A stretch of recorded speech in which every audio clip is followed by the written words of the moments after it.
அடையாளம் காண முடியாத நிலையில் பாலஸ்தீனியர்களின் சடலங்கள் அடங்கிய கொள்கலனை அனுப்பியுள்ளதாக இஸ்ரேல் மீது காசா கடுமையான குற்றச்சாட்டுக்களை முன்வைத்துள்ளது. பிரைம் குரூப் அறிமுகப்படுத்தும் இலங்கையின் முதலாவது நவீன வீட்டு அபார்ட்மெண்ட் நகரம் கிரிபத்குடையில். அழையுங்கள் 0772041041. இதன்படி இஸ்ரேலில் இருந்து அனுப்பப்பட்ட 88 பாலஸ்தீனியர்களின் சடலங்களின் அடையாளங்களை உறுதிப்படுத்தும் வகையிலான தகவல்கள் உள்ளடக்கப்பட்டிருக்கவில்லை என குறிப்பிடப்படுகிறது.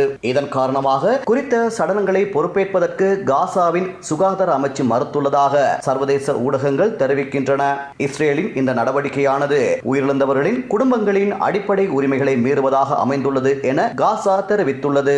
அத்துடன் அடையாளம் காண முடியாத நிலையில் சடலங்களை அனுப்புவதானது மனிதாபிமானமற்ற மற்றும் குற்றவியல் நடவடிக்கை எனவும் காசா சுட்டிக்காட்டியுள்ளது. இதனிடையே லெபனானில் இயங்கி வரும் ஹிஸ்புல்லா அமைப்பின் தளங்களை குறிவைத்து இஸ்ரேல் ஏவுகணை தாக்குதலை தீவிரப்படுத்தியுள்ளதாக சர்வதேச ஊடகங்கள் தகவல் பகிர்ந்துள்ளன. இந்நிலையில் குறித்த தாக்குதலால் லெபனானில் உயிரிழந்தோரின் எண்ணிக்கை 100ஐ தாண்டியுள்ளதாக தெரிவிக்கப்படுகிறது. கடந்த வாரம் ஹிஸ்புல்லாவின் தொலைத்தொடர்பு சாதனங்கள் வெடித்து சிதறியதால் நிலை தடுமாறிய ஹிஸ்புல்லா தற்போது இஸ்ரேல் மீது தாக்குதலை முன்னெடுத்து வருகிறது.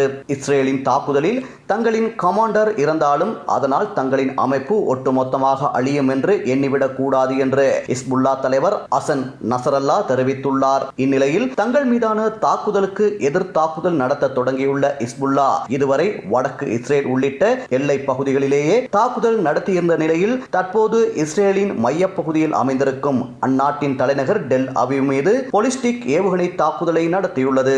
இந்த பாலிஸ்டிக் தாக்குதலை ஆன்டி பாலிஸ்டிக் மிசைல்கள் மூலமாக இடைமறித்து அளித்துள்ளதாக இஸ்ரேல் தெரிவித்துள்ளது. டெல் அவிவ் நகரில் உள்ள இஸ்ரேலின் உளவு அமைப்பான மொசாட்டின் தலைமையகத்துக்கு குறிவைத்து தாக்கியுள்ளதாக ஹிஸ்புல்லா தரப்பில் தெரிவிக்கப்பட்டுள்ளது. கடந்த வாரம் நடந்த பேஜர் தாக்குதலுக்கும் தங்களது தளபதிகளை குறிவைத்து கொன்றமைக்கும் மொசாட்டை பழி தீர்க்க இந்த தாக்குதலை நடத்தியுள்ளதாக ஹிஸ்புல்லா தெரிவித்துள்ளது. மேலும் இந்த தாக்குதலால் தலைநகர் டெல் அவிவில் பதற்றமான சூழல் நிலவுகின்றமை குறிப்பிடத்தக்கது.